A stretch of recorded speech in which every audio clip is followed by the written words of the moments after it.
दोस्तों, welcome to the my YouTube channel educational point. तो स्वागत है आपका मेरे इस नए वीडियो में। आज हम लेके आए हैं आप लोगों के लिए अध्याय 2 जो कि काव्यखंड से है। और जिन बच्चे क्लास 12th में हैं यूपी बोर्ड के एग्ज़ाम से, वो इस वीडियो को ज़रूर देखें। तो आज हम देखेंगे जगन्नाथ दास रत्नाकर का उद्धव प्रसंग। उद्धव प्रसंग जो पैराग्राफ है उसका हम देखेंगे पूरे संपूर्ण पैराग्राफ का संदर्भ सहित व्याख्या, और हम एक एक करके पहले पैराग्राफ को समझेंगे, फिर उसके संदर्भ और व्याख्या को लिखेंगे। तो चलिए देखते हैं कि हमारा पहला पैराग्राफ क्या है। तो जैसा कि हम देख सकते हैं, ये रहा हमारा उद्धव प्रसंग जो कि जगन्नाथ दास रत्नाकर द्वारा लिखा गया है। ठीक है, तो ये आपका सन 1986 यानी कि सन 1929 से ये रचित उद्धव शतक से अवतरित है। ठीक है, तो उद्धव प्रसंग में हमें क्या पढ़ना है, ये आपका यहाँ से लेकर यहाँ तक ये है फर्स्ट पैराग्राफ। ठीक है, तो पैराग्राफ सबसे पहले हम पढ़ेंगे, समझेंगे, उसके बाद इसकी संदर्भ सहित इसके व्याख्या को हम पूरे तरह से लिखेंगे। तो देखिए, कह रहा है कि भेजे मन भावन के उद्धव के आवन की। ठीक है, भेजे मन भावन के उद्धव के आवन की, यानी कि यहाँ पर कवि कहते हैं कि जब मन भावन श्री कृष्ण द्वारा भेजे गए। ठीक है, जब मन भावन जो श्री कृष्ण हैं उनके द्वारा भेजे गए दूत, जिनका नाम उद्धव है, उनके द्वारा भेजे गए दूत के आगमन की सूचना मिलती है। क्या करती है, उनके साथ भेजे गए मनमोहन श्री कृष्ण के द्वारा भेजे गए उनके प्रिय दूत जो कि हैं उद्धव, वो आए हैं कहाँ पर, ब्रज के गोपियों से मिलने। सुनी ब्रज गावनी मैं पावन जबै लगी। सुनते ही, यानी कि गोपियों को ये बात पहुँची, वहाँ तक पहुँची, तो वे समूह में दौड़ दौड़ कर, ठीक है, सुनी ब्रज गावनी यानी कि ब्रज की सारी गोपियाँ इन बातों को सुनती हैं, तो दौड़ दौड़ कर अपने प्रियतम मैं पावन जबे लागी, यानी कि अपने प्रियतम के दोस्त से मिलने के लिए नंद के द्वार पर आ जाती हैं। क्या करती हैं, अपने दोस्त से, दोस्त के प्रिय से, यानी कि अपने प्रिय के दोस्त यानी कि श्री कृष्ण के दोस्त जो हैं उद्धव, उनसे मिलने के लिए नंद के द्वार पर आ जाती हैं। कहे रत्नाकर गुआ लिनी की झौरी झौरी। कहे रत्नाकर यानी कि कहते हैं, इसमें कवि रत्नाकर जी कहते हैं कि गुलविनी की झैरी झौरी झौरी, यानी कि कह रहे हैं कि अपने कमल रूपी चरणों के पंजों को उचक उचक कर श्री कृष्ण द्वारा भेजे गए पत्र को, ठीक है, अपने कमल रूपी चरणों के पंजों से उचक उचक कर वो आती हैं, दौड़ी दौड़ी यानी कि दौड़ी दौड़ी आती हैं, और नंद पौरी आवन तबे लगी। ठीक है, और अपने भेजे गए पत्र को क्या करती हैं, देखती हैं, नंद के द्वार पर आकर, नंद के द्वार पर आती हैं और वहाँ से अपने इस पत्र को देखने लगती हैं। उजकी उजकी पद कंजनी के पंजनी पैर। ठीक है, और वह कमल रूपी चरणों को, ठीक है, यहाँ पर कह रहा है कि उजकी उजकी यानी कि उजक उजक कर अपने चरण जो है वो कमल रूपी पंजों के द्वारा श्री कृष्ण द्वारा भेजे गए, पंजनी पैर श्री कृष्ण द्वारा जो भेजे गए हैं, पेखी पेखी वो पत्र, पाती छाती चोहनी छोहनी छबे लगी, यानी कि पत्र को देखकर अपने हृदय से लगा लेती हैं। क्या करती हैं, श्री कृष्ण के द्वारा पत्र को देखते हुए व्याकुल हो उठती हैं और अपने उस पत्र को हृदय से लगा लेती हैं। हमको लिखियो है कहाँ। ठीक है, और सभी गोपियाँ कहने लगती हैं कि श्री कृष्ण ने किस संदेश में सारी गोपियों को क्या क्या लिखा है, यानी कि हमको लिखियो है कहाँ, हमको लिखियो है कहाँ, यानी कि हमारे लिए वह कहाँ पर क्या चीज़ लिखे हैं, हर एक गोपी के लिए वह क्या क्या चीज़ें लिखे हैं। सब अपने पत्र में अपना अपना नाम देखने लगती हैं। फिर लिख रहा है कि हमको लिखियो है कहाँ कहन सबे लगी, यानी कि हमारे लिए श्री कृष्ण ने जो संदेश भेजा है वो गोपियों ने अपने अपने संदेश को सुनने के लिए व्याकुल रहती हैं और पूछती हैं कि हमारे लिए वह कौन सा पत्र लिखे हैं और कहाँ लिखे हैं। तो श्री कृष्ण ने उद्धव को भेजा था अपनी गोपियों के लिए कि उन्हें ये संदेश पहुँचा दो, तो वो संदेश लेकर आते हैं। ठीक है, तो इस पैराग्राफ में उद्धव के ही बारे में यहाँ पर वर्णन किया गया है। तो आपके सिलेबस में प्रसंग नहीं पूछा जाता है, तो हम संदर्भ देखेंगे और इसका व्याख्या देखेंगे। तो चलिए हेडिंग कर लेते हैं, भेजे मन भावन, फिर डॉटेड करके समय लगी, उसके बाद हम इसका संदर्भ व्याख्या लिखेंगे। पहला हेडिंग करेंगे भेजे मन भावन, फिर डॉटेड करेंगे समय लगी। संदर्भ, प्रस्तुत पद्यांश हमारी पाठ्य पुस्तक हिंदी के काव्यखंड में संकलित तथा जगन्नाथ रत्नाकर द्वारा रचित उद्धव प्रसंग शीर्षक कविता से अवतरित है। ठीक है, ये हो जाएगा। अब लिखेंगे हम व्याख्या। तो व्याख्या देख लेते हैं किस प्रकार से हमें लिखना है। लिखेंगे कि जब मन भावन, ठीक है, जब मन भावन श्री कृष्ण द्वारा भेजे गए दूत उद्धव के आगमन की सूचना ब्रज की गोपियों को मिली, तो वे समूह में दौड़ दौड़ कर अपने प्रियतम के दोस्त से मिलने के लिए नंद के द्वार पर आने लगे। क्या करने लगे? प्रियतम के दोस्त यानी कि उद्धव से मिलने के लिए नंद के द्वार पर आने लगी।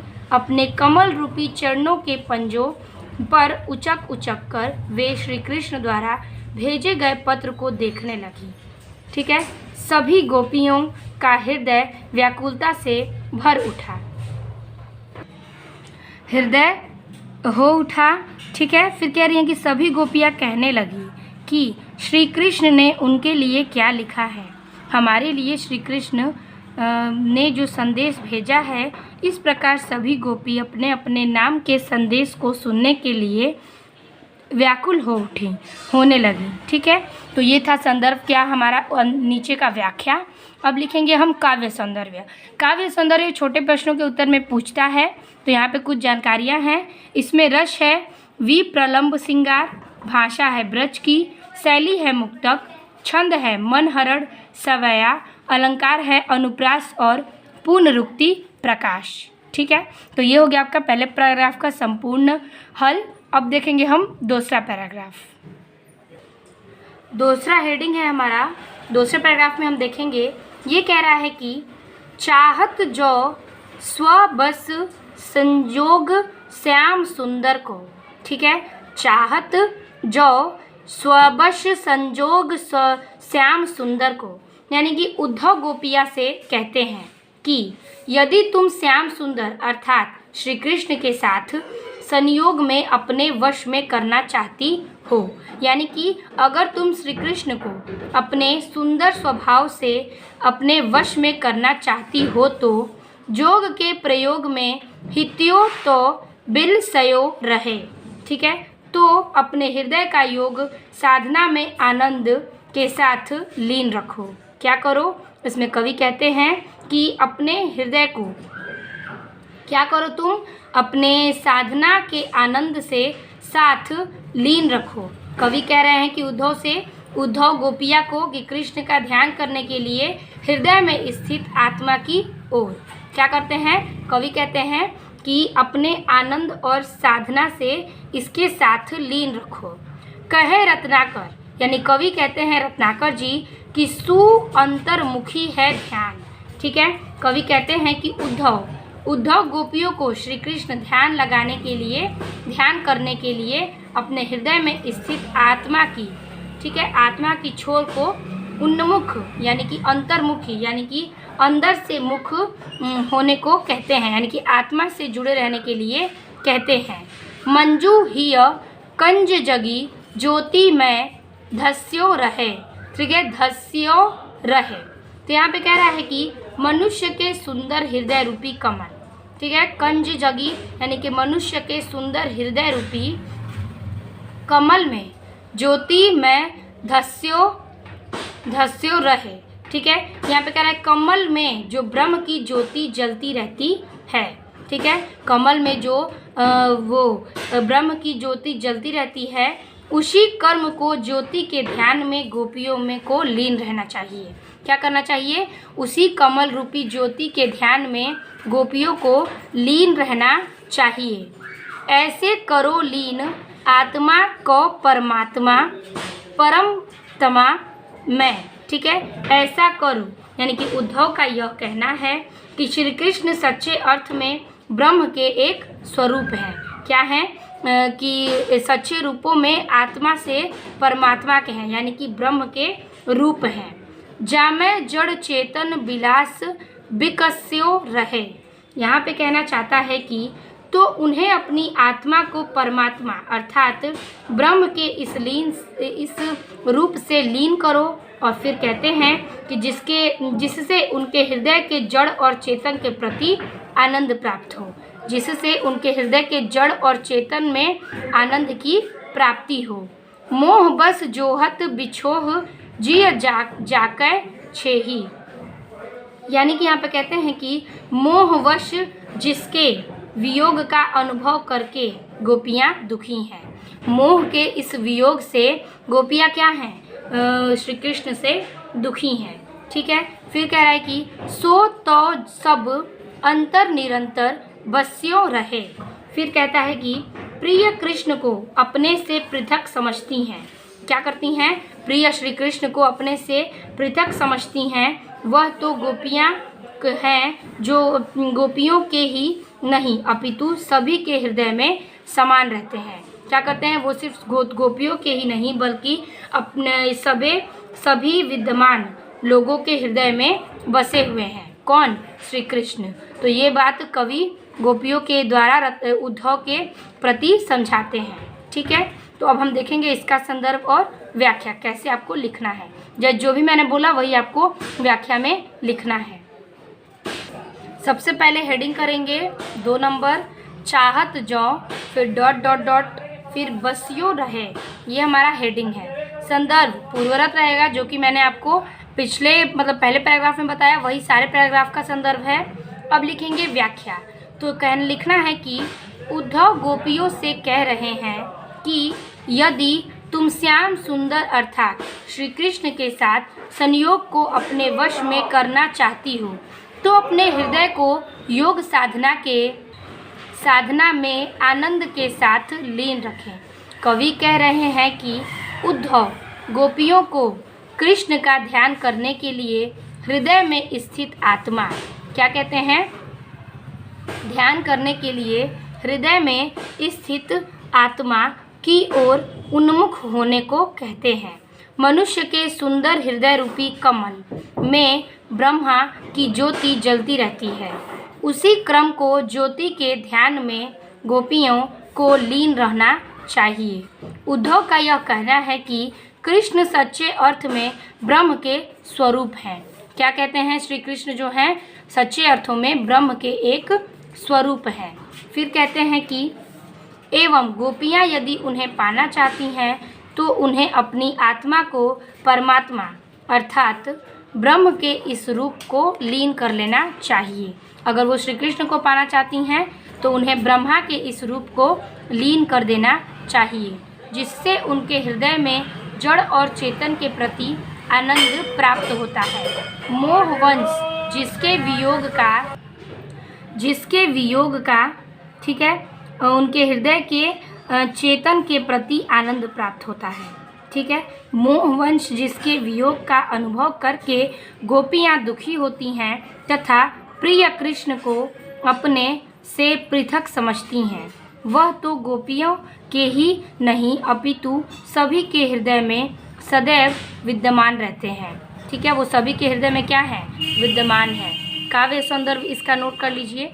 इसमें लिखना है आपको कि रस है शांत, अलंकार है अनुप्रास, भाषा है ब्रज, शैली है मुक्तक की और छंद है मनहरण सवैया। ठीक है, तो ये हो गया आपका सेकंड पैराग्राफ डीपली। अब देखेंगे हम तीसरा पैराग्राफ। तीसरा पैराग्राफ कह रहा है आपका कि सुनी सुनी उद्धव की अकह कहानी कान। ठीक है, इसमें कवि कहते हैं कि सुनी सुनी उद्धव के द्वारा कि यहाँ पर जो कहने के योग अर्थात सुनी सुनी बातें हैं योग संबंधी की कह कहानी कान, कि योग से संबंधित जो बातें हैं वो निष्ठुर संदेश अपने कानों में सुनकर गोपियों की दशा अत्यंत दुखमय हो गई है। ठीक है, इस लाइन में कहते हैं श्री कृष्ण की कवि कहते हैं कि उद्धव की बातें सुनकर जो गोपियां हैं उनके बात से अर्थात योग संबंधित बात सुनकर उनके संदेश को अपने कानों में सुनती हैं और गोपियों की जो दशा है वो अत्यंत दुखमय हो गई है। ठीक है, कोउ ठहरानी कोउ थाहनी, ठीक है, थानही थिरानी है, कोउ ठहरानी कोउ थानही थिहरानी है। यहाँ पे कह रहा है कि कई गोपियाँ थर थर काँपने लगी और कई गोपियाँ अपने जगह पर ही स्थिर हो गईं। कई गोपियाँ थर थर काँपने लगती हैं और कई गोपियाँ अपने जगह पर स्थिर हो जाती हैं। कहे रत्नाकर रिसानी बर्रानी को, यहाँ पर कहते हैं कवि रत्नाकर जी कहते हैं कि रिशानी बर्रानी को, यानी कि गोपियों जो हैं वो कई गोपियाँ बड़बड़ाने लगी और कई गोपियाँ रोने लगी। ठीक है, कोई बिलखानी बिकलानी बिखकानी है। ठीक है, बिथकानी है, बिलकानी और बिलखानी, यानी कि कई तो गोपियाँ ऐसी हैं कि फिर कह रहा है कि यहाँ पर कि को बिलखानी बिकलानी बिथकानी, यानी कि कई गोपियाँ बड़बड़ाने लगी, कई गोपियाँ स्थिर हो गईं और कई गोपियों के नेत्रों से आंसू गिरने लगे और वह विकल सी हो गईं। को सेद सानी को भरी दृग पानी रही, कई गोपियाँ जो हैं वो थक गईं और कई गोपियाँ जो हैं वो पसीने से भीग गईं। कोई घूमी घूमी परी कोई मुरझानी है, यानी कि किसी को तो चक्कर आ गए और वह क्या हो गई, मूर्छित हो गई और कई लोग क्या हो गई, वहीं पर चक्कर खाकर गिर जाती हैं। को श्याम श्याम, तो कोई श्याम श्याम कहते हुए बहकी बिल लानी को, ठीक है, कोई श्याम श्याम कहते हुए तड़पने लगी एवं कोई क्या करती हैं, अपने कोमल कलेजे को थाम कर सूख गई। क्या करी, कोई अपने कोमल कलेजे को थाम कर सूख जाती हैं। ठीक है, कोमल कलेजे थामी सहनी सुखानी है, यानी कि अपने कलेजे को थाम कर रखती हैं और वह वहीं पर खड़ी ही रह जाती हैं। तो गोपियों से योग संबंधी ये सब संदेश सुनकर ऐसी ऐसी दशा हो जाती है श्री कृष्ण के प्रति। चलिए इसका हम संदर्भ और व्याख्या देख लेते हैं किस प्रकार से आपको लिखना है। तो कह रहा है तीसरा नंबर हेडिंग, सुनी सुनी डॉटेड करेंगे, सुखानी है, संदर्भ पूर्वरत रहेगा। व्याख्या देख लेते हैं। कई कहते हैं कि उद्धव के द्वारा न कहने योग्य अर्थात योग संबंधी एवं निष्ठुर संदेश, ठीक है, निष्ठुर संदेश अपने कानों से सुनकर गोपियों की दशा अत्यंत दुखमय हो जाती हैं। तो उनकी दशा क्या होती है, तो कई गोपियाँ थर थर काँपने लगीं, कई गोपियाँ अपनी जगह पर ही स्थिर हो गईं, कई गोपियाँ बड़बड़ाने लगीं, कई गोपियाँ रोने लगीं और उनके नेत्रों में आंसू आ गए और कई गोपियाँ केवल विकल हो गईं। ठीक है, विकल हो गईं और कई गोपियाँ थक गईं, कई गोपियाँ पसीने से भीग गई थीं और कुछ गोपियाँ जो हैं वो मूर्छित होकर गिर गई थीं। कोई श्याम श्याम कहते हुए तड़पने लगीं एवं कोई अपने कोमल कलेजे को थाम कर डर से सूख गई। कृष्ण के वियोग से दुखी गोपियाँ, ठीक है, क्या करती हैं, गोपियाँ योग संबंधी सहृदय संदेश को सुनकर दुख के असीम सागर में डूब गईं एवं अपने दुख को नियंत्रित करने में असमर्थ हो गईं। तो ये था इसका पूर्ण रूप से व्याख्या। अब देखेंगे हम इसका काव्य सौंदर्य। काव्य सौंदर्य हेडिंग करेंगे। भाषा है ब्रज, शैली है मुक्तक की, रस है व्रीपलंब श्रृंगार, अलंकार है पुनरुक्ति प्रकाश, छंद है मनहरण सवैया। तो ये हो गया आपका तीसरे पैराग्राफ का संपूर्ण संदर्भ सहित व्याख्या। तो चौथा पैराग्राफ कह रहा है हमारा कि कान दूत कैधो ब्रह्मा दूत हैं पधारे आप। ठीक है, यहाँ पर गोपियाँ उत्तों से पूछती हैं कि जब से आप आए हैं क्या किए हैं, ब्रज वालों को भड़काने में लगे हुए हैं। ठीक है, धारे प्रण फेरन कौन मती ब्रजबारी की। ठीक है, ये दोनों लाइन में मिलाकर कहता है कि यहाँ पर गोपियाँ उद्धव से पूछती हैं कि ब्रज बालाओं को भड़काने में आप लगे हुए हैं जब से आए हैं, अर्थात उन्हें श्री कृष्ण की भक्ति से अलग करके ब्रह्म की भक्ति का सुझाव दिए जा रहे हैं। कानदूत कहे ब्रह्मादूत, आप श्री कृष्ण की भक्ति ना करते हुए ब्रह्मा की भक्ति कर रहे हैं। धारे परन फेरन को मति ब्रजबारी को, आप ब्रजबालुओं को भड़काने में लगे हुए हैं और आप हमें ये बताइए कि आप ब्रह्म के दूत हैं या फिर श्री कृष्ण के। ठीक है, ये गोपियाँ उद्धव से कहती हैं। कहे रत्नाकर पै प्रप्रीति रीति जानत ना, रत्नाकर जी कहते हैं कि उद्धव प्रेम पद्धति को नहीं जानते हैं, इसलिए गोपियों के साथ अनाड़ी बनकर अन्याय करते हैं। क्या करते हैं? धानत अनीति आनी रीति लय अनाड़ी की, यानी कि रत्नाकर जी कहते हैं कि आप प्रेम के बारे में, सुंदर प्रेम के बारे में कुछ नहीं जानते हैं, और धानत अनीति आनी रीति लय अनाड़ी की। ठीक है, और आप इसलिए अनाड़ी बनकर अन्याय कर रहे हैं, उन्हें भड़का रहे हैं। मान्यो हम कान्ह ब्रह्मा एक ही हैं, कहो जो तुम, अगर हम मान भी लें, गोपियाँ कहती हैं कि चलिए हम मानते हैं कि ब्रह्मा और श्री कृष्ण दोनों क्या हैं? एक ही हैं। हम मान भी लें कि वह एकत्व भावना में अच्छे नहीं लगते। क्या करते हैं कि अगर हम मान भी लें कि ब्रह्मा और श्री कृष्ण क्या हैं? एक ही हैं। कन्है जो तुम, आप जो भी कहते हैं हम मान लेते हैं। ठीक है, तोहु हमें भावती न भावना अन्यारी की। ठीक है, तोहु हमें, यानी कि गोपियाँ स्वयं को बूंद और ब्रह्मा को सागर मानती हैं और कहती हैं कि तो हमें भवती भावना अन्यारी की, यानी कि गोपियाँ क्या करती हैं? कहती हैं कि यदि एक बूंद से समुंदर मिल जाए तो उसमें समुद्र स्थित कर दी जाती है। वैसे ही जय ही बनी बिगड़ी न बारिधिता बारिधि की।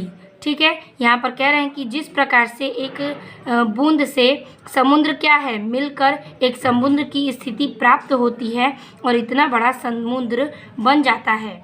बूंदता विलय है बूंद विवश बिचारी की, अर्थात यदि हम ब्रह्म की भक्ति करेंगे तो उनके अस्तित्व पर जो प्रभाव पड़ेगा, परंतु उनकी भक्ति के लिए हमारा अस्तित्व जो है वो नष्ट हो जाएगा। ठीक है, अगर हम ब्रह्म का भावना विचार करें, उनका भक्ति करें, तो उनका हमारा जो अस्तित्व है वो नष्ट हो जाएगा। तो यही उद्धव कहते हैं और गोपियाँ अपना यह विचार प्रकट करती हैं उद्धव के सामने। तो ये था आपका कि गोपियाँ क्या समझती हैं और उद्धव से क्या कहती हैं इस पैराग्राफ में। चलिए इसका हम संदर्भ और व्याख्या देख लेते हैं हेडिंग के साथ। चौथा कह रहा है कान्य दूत, डॉटेड करेंगे, बिचारी की, संदर्भ हमारा पूर्वरत रहेगा। व्याख्या में लिखेंगे कि गोपियाँ उद्धव से पूछती हैं कि आप जब से आए हैं ब्रज बालाओं को भड़काने में लगे हुए हैं, अर्थात उन्हें कृष्ण की भक्ति से अलग करके ब्रह्म की भक्ति करने का सुझाव दे रहे हैं। आप ब्रह्म के दूत हैं या श्री कृष्ण के। ठीक है, फिर लाइन चेंज करके लिखेंगे कि रत्नाकर जी कहते हैं कि उद्धव प्रेम पद्धति नहीं जानते, इसलिए यह गोपियों के साथ अनाड़ी बनकर अन्याय कर रहे हैं। ठीक है, फिर कह रहा है कि अर्थात उन्हें भड़का रहे हैं। क्या कर रहे हैं? उन्हें भड़का रहे हैं। ठीक, गोपियाँ कहती हैं कि हे उद्धव, तुम्हारे कहने पर यदि हम कृष्ण और ब्रह्म को मान भी लें, कि यदि कृष्ण को और ब्रह्मा को हम मान भी लें कि वह एक है, तो यह एकत्व की भावना हमें अच्छी नहीं लगती। क्या करते हैं? हाँ, कि बात मान भी लेते हैं लेकिन हमें एकत्व की भावना अच्छी नहीं लगती। एकत्व की भावना अच्छी नहीं लगती। गोपियाँ स्वयं को बूंद और ब्रह्म को सागर मानती हुई कहती हैं कि यदि एक बूंद समुद्र में मिल जाए तो उससे समुद्र की स्थिति पर कोई प्रभाव नहीं पड़ेगा, परंतु बूंद का अस्तित्व तो इतने बड़े हैं कि समुद्र से प्राप्त ही हो जाएगा। ठीक है, फिर कह रहा है कि जाएगा, अर्थात यदि हम ब्रह्म की भक्ति करेंगे तो उनके अस्तित्व पर कोई प्रभाव नहीं पड़ेगा। ठीक है, परंतु उनकी भक्ति करने पर हमारा अस्तित्व जो है वो नष्ट हो जाएगा। ठीक है, तो यह ब्रह्म और कृष्ण को लेकर भक्ति की कामना करती हैं। काव्य सौंदर्य लिख लेंगे तो काव्य सौंदर्य में भाषा है ब्रज, अलंकार है रूपक की, शैली है मुक्तक की, रस है विप्रलभ्य, श्रृंगार और छंद है मनहरण सवया। तो इस प्रकार से आपका चारों पैराग्राफ संदर्भ सहित व्याख्या के साथ समाप्त होता है। और आप पार्ट 1 के वीडियो में हम 4 पैराग्राफ को समझे हैं, बाकी पार्ट 2 के वीडियो में हम मिलते हैं जिसमें हम इसके आगे के पैराग्राफ को समझ के लिखेंगे। आई होप आपको वीडियो अच्छी लगी हो, पसंद आई हो। मिलते हैं आपसे पार्ट 2 के वीडियो में, तब तक के लिए धन्यवाद।